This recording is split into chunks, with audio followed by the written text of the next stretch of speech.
भाजपाचे राष्ट्रीय प्रवक्ता प्रेम शुक्ला यांनी केलेल्या वक्तव्यामुळे यादव अहिर समाजाची आक्रमक भूमिका, क्षमा न मागल्यास देशभर तीव्र निषेध आंदोलन छेडू, आंदोलकांचा इशारा।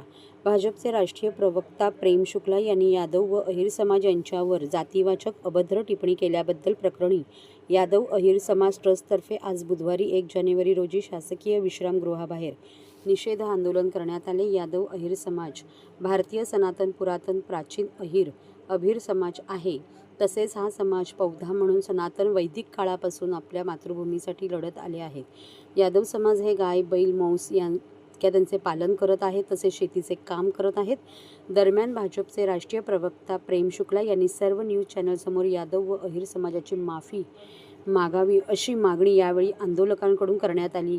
तसेच जर भाजपचे राष्ट्रीय प्रवक्ता प्रेम शुक्ला यांनी क्षमा मागितली नाही तर पूर्ण देशभर त्यांना घेराव घालून रस्ता अडवून आणि यापेक्षाही मोठे आंदोलन करून असे यावेळी आंदोलकांनी सांगितले।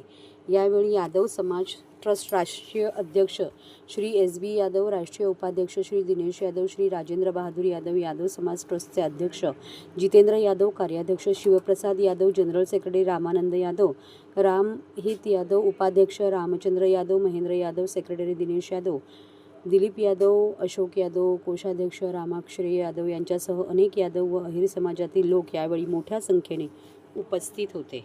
शुक्ला मुर्दाबाद, मुर्दाबाद, मुर्दाबाद। शुक्ला माफी मांगे, माफी मांगे, माफी मांगे। एक लाइन और दे, माफी मांगे, माफी मांगे। एक लाइन। भैंसों का पिछवाड़ा तोड़ते हैं। हम तो गाय और भैंस दोनों को साथ में ही पालते हैं। ये सच है कि हम उनका पिछवाड़ा तोड़ते हैं और पूरे समाज को दूध देकर पूरे उनका हृष्ट-पुष्ट बच्चों को उनके हृष्ट-पुष्ट बनाते हैं, समाज का पालन पोषण करते हैं। और इस बात को तुच्छ नज़र से देखा जाना ये बहुत बुरी बात है और गाय का अपमान हम तो इसे मानते हैं। बीजेपी एक और कहती है कि गाय हमारी माता है, हम गोपालक लोग हैं, ये हमारा अपमान करें तो ये गाय का अपमान नहीं है क्या? इन्होंने इनडायरेक्टली गौ माता का अपमान किया है, गाय का अपमान किया है। और ये बात जातिवाद की नहीं है, हमें कोई वो नहीं है इनसे, लेकिन ये भाजपा के लोग जो दोहरी नीति पर चल रहे हैं, जो विरोध कर रहे हैं कि इस तरह से आप किसी अपने लोगों के हक के लिए लड़ना बुरी बात नहीं है, लेकिन दूसरी जाति को नीचा दिखाना निस्संदेह बहुत बुरी बात है। क्या मांगे आपकी? हमारी मांग ये है कि वो सामने आकर इतने लोगों का हमने कलम चलाया है, हमने लाठी चलाई है, हमने सेना में अपने प्राण गंवाए हैं। हमारे समाज के लोग आज हर जगह पे व्यापार हो, धंधा हो, प्रशासन हो, शासन हो, हर जगह हमारे लोग मौजूद हैं और हमारी जाति का, हमारे लोगों का, हमारे समुदाय का इतना बड़ा अपमान कतई बर्दाश्त नहीं। इसके लिए उनको माफ़ी मांगनी ही होगी। और ये मैं गौ माता का अपमान मानता हूँ इसे। अगर आपने गोपालक का अपमान किया मतलब गौ माता का अपमान किया है। और ये बीजेपी की ये चीज़ें नहीं चलेंगी। और अगर बीजेपी मानती है कि गौ माता का अपमान नहीं है तो अभी और अभी इसी वक्त उन्हें सस्पेंड करें, वहाँ से उन्हें हटा दे, रेस्टिकेट करें, उनके पद से उनको पदच्युत करें। यही हमारी यादव समाज की मांग है। काशीनाथ यादव 3 बार member of legislative council Uttar Pradesh रहा हूँ। समाजवादी पार्टी से उत्तर प्रदेश मंडी परिषद का चेयरमैन भी रहा हूँ। हमें जस भारती भी सर्वोच्च पुरस्कार उत्तर प्रदेश का मिला हुआ है। और जब हमने सुना कि यादव समाज के लिए बहुत अभद्र भाषा का प्रेम शुक्ला ने अपमान किया है तो मैं उत्तर प्रदेश से चल करके इस कार्यक्रम में आया हूँ। और प्रेम शुक्ला को क्या पता है अहिरों का इतिहास क्या है।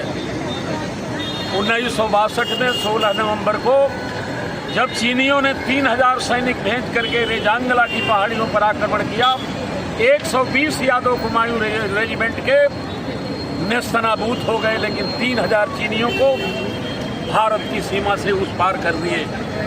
उन्होंने मौत से समझौता नहीं किया, मर जाएंगे लेकिन देश के ऊपर आंच नहीं आने देंगे। जरा प्रेम शुक्ला अपने खानदान का एक नाम तो बताएं। कृष्ण जो इस वंश के शिरोमणि हैं, जिनकी पूजा हर जात धर्म के लोग करते हैं, अभद्र भाषा बोल करके आपने कृष्ण का अपमान किया है। अगर रामायण पुराण उन्हीं का पढ़िए तो यादव जाति से बड़ा निर्मल मन अहिर मुझदासा। अहिर हमेशा निर्मल मन का होता है, ये तुम्हारे तुलसीदास ने कहा है। तो अहिर से बड़ा कौन है? अहिर का अपमान भारत का अपमान। भारत की जनता ने इस देश में 15 यादव मुख्यमंत्री दिया है।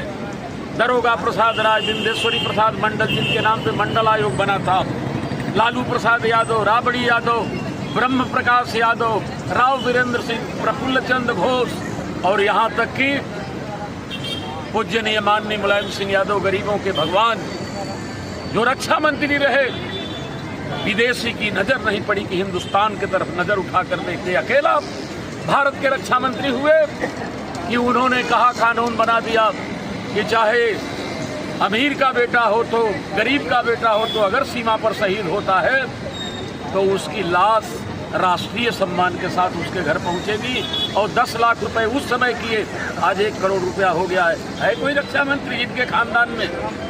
हमारे खानदान ने चारों तरफ आप जितने शहीद सैनिक हुए हैं सीमा पर, लिस्ट उठा करके देखिए, 50% यादव हैं। हम भारत माँ के रक्षक हैं और भारत माँ के रक्षक के ऊपर इस तरीके से अभद्र टिप्पणी हम बर्दाश्त नहीं कर सकते। सरेआम आकर के इस देश के सामने हमारे यादव अहीर समाज से शुक्ला जी माफी मांगे, वरना अहीरों के इतिहास को जरा पढ़ लें, क्या होगा कुछ पता नहीं। महाराष्ट्रातील भगिनींना आधार देणारी राज्य शासनाची मुख्यमंत्री माझी लाडकी बहीण योजना। या योजनेअंतर्गत अल्प उत्पन्न गटातील 21 ते 65 वयोगटाच्या भगिनींना मिळणार दरमहा 1500 रुपयांची मदत। अर्ज करण्यासाठी 31 ऑगस्ट 2024 पर्यंत मुदतवाढ। कुटुंबाचं वार्षिक उत्पन्न 2.5 लाख रुपयांपेक्षा कमी असलेल्या महिला पात्र। कुटुंबाकडे पिवळं किंवा केशरी रेशन कार्ड असल्यास उत्पन्नाचा दाखला आवश्यक नाही। पांढरं रेशन कार्ड असेल किंवा रेशन कार्ड नसेल तर कुटुंबाचं वार्षिक उत्पन्न 2.5 लाखांपेक्षा कमी असल्याचा दाखला आवश्यक। योजनेसाठीचा ऑनलाईन अर्ज नारी शक्ती दूत ॲप वरून किंवा पोर्टलवर भरता येईल। ज्या भगिनींना ऑनलाईन अर्ज भरता येत नसेल त्यांच्यासाठी अंगणवाडी, ग्रामपंचायत, वॉर्ड ऑफिस, सेतू सुविधा केंद्रामध्ये किंवा आशाताई बचत गटाच्या CRP यांची मदत उपलब्ध। आता आपल्याला अभिमानाने म्हणता येईल, सुखी आणि सुरक्षित आहे माझी लाडकी बहीण।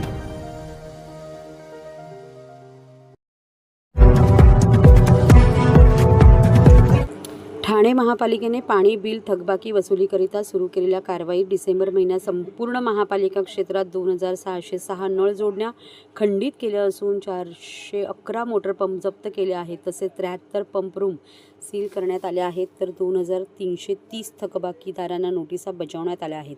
एप्रिल ते डिसेंबर या काळात 77.98 कोटी रुपयांची बिल वसुली करण्यात आली आहे।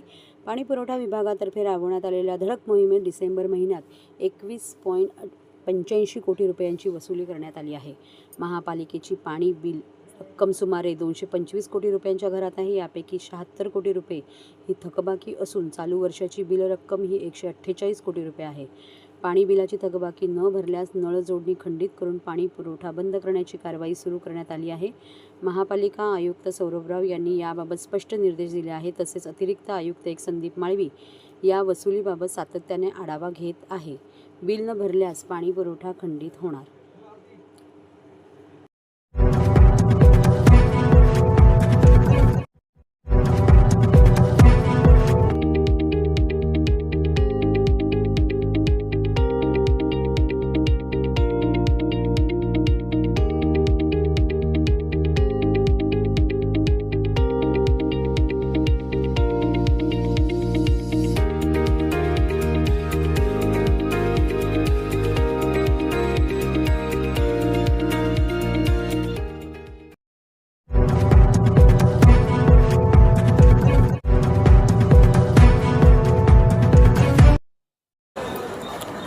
चला रक्तदान करूया, आपल्या जनांचा जीव वाचवूया। 30 वर्षापूर्वी सुरू केलेली धर्मवीर आनंदिगे साहेबांची परंपरा आजतागायत चालू आहे। ती नेहमी 31 डिसेंबरच्या दिवशी रक्तदान शिबिर। रक्तदान हेच जीवनदान, हे फक्त महादान नाही तर प्रत्यक्षात रक्तदान करून आपण ही या समाजाचे देणे लागतो ही भावना आजच्या तरुण पिढीमध्ये जागृत करणे हेच रक्तानंद ग्रुप महाराष्ट्र यांचे प्रमुख उद्दिष्ट आहे. धर्मवीर आनंदिगे साहेबांनी सुरू केलेली परंपरा आजही उपमुख्यमंत्री श्री एकनाथ शिंदे साहेब यांच्या मार्गदर्शनाखाली अखंड सुरू आहे. शिवसेना ठाणे शहर प्रमुख श्री हेमंत पवार यांनी रक्तदान सारख्या महान व राष्ट्रीय कार्याची परंपरा सुरू ठेवली असून तरुणांना या उपक्रमात मोठ्या प्रमाणात सहभागी होण्याकरिता आवाहन केले होते. 31 डिसेंबरच्या दिवशी आपली तरुण पिढी चुकीच्या मार्गाचे अवलोकन करत आहे, त्यामुळे आपल्या हिंदू संस्कृतीचा पाया कुठेतरी ढासळत आहे. त्याची कुणकुण 30 वर्षापूर्वी आदरणीय दिघे साहेबांना लागली होती आणि तीच परंपरा आजतागत या उपक्रमाच्या माध्यमातून गेली 30 वर्ष सुरू आहे.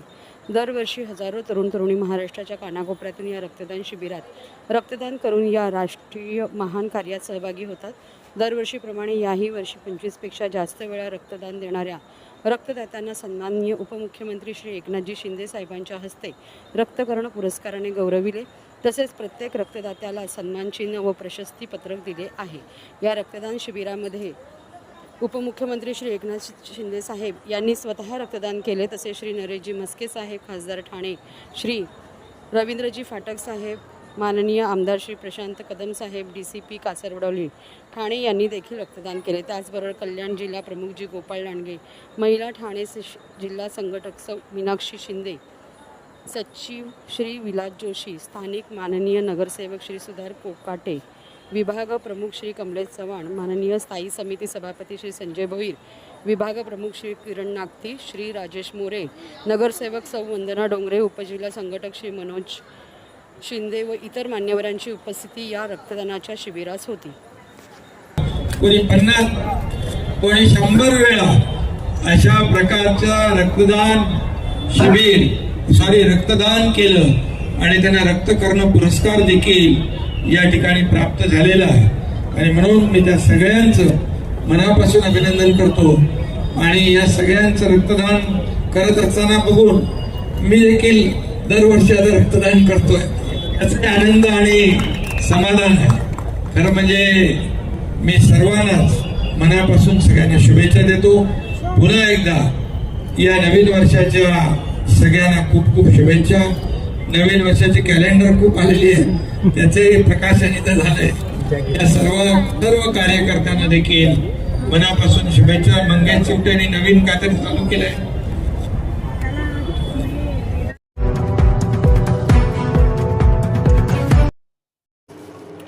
ठाण्यातील 39 बांधकाम व्यावसायिकांना बजावली कारणे दाखवा नोटीस. हवा प्रदूषण नियंत्रण नियमावलीचे पालन न केल्यास महापालिका देणार काम थांबवण्याचे आदेश. ठाणे महापालिका क्षेत्रातील हवेची गुणवत्ता राखण्यासाठी महापालिकेमार्फत विविध उपाय केले जात आहेत. त्यानुसार महापालिकेने धूळ प्रदूषण नियंत्रणासाठी एकूण 297 बांधकाम व्यावसायिकांना हवा प्रदूषण नियंत्रण मार्गदर्शक तत्त्वांचे पालन करण्याचे निर्देश दिले आहेत.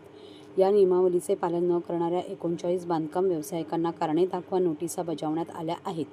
त्यांनी नियमावलीचे तात्काळ पालन न केल्यास त्यांना तातडीने काम थांबवण्याचे आदेश देण्यात येणार आहेत. हवा प्रदूषण नियंत्रणासाठी असलेल्या नियमावलीचे पालन करण्याबाबत 297 बांधकामांना प्राथमिक नोटिसा पाठवण्यात आल्या आहेत. त्यापैकी 31 जणांनी सर्व नियमावलीचे पालन केले आहे, तर 151 जणांकडे काही त्रुटी आढळल्याने त्यांना सुमारे 4.5 लाख रुपयांचा दंड आकारून अटींची पूर्तता करण्यास बजावण्यात आले आहे. तर 39 जणांना नियमावलीची पूर्तता न केल्याने त्यांना बांधकाम का थांबवू नये अशी विचारणा करणारी कारणे दाखवा नोटीस बजावण्यात आली आहे. कारणे दाखवा नोटीस बजावण्यात आलेल्या व्यावसायिकांकडून तातडीने पूर्तता न झाल्यास तात्काळ काम थांबवण्याचे आदेश काढावेत असे निर्देश महापालिकेचे अतिरिक्त आयुक्त संदीप माळवी यांनी दिले आहेत. तसेच सर्व 297 बांधकाम स्थळांना अचानक भेट देऊन सर्व नियमांचे पालन होत असल्याची खात्री पर्यावरण विभागाने सतत करावी असेही माळवी यांनी स्पष्ट केले आहे.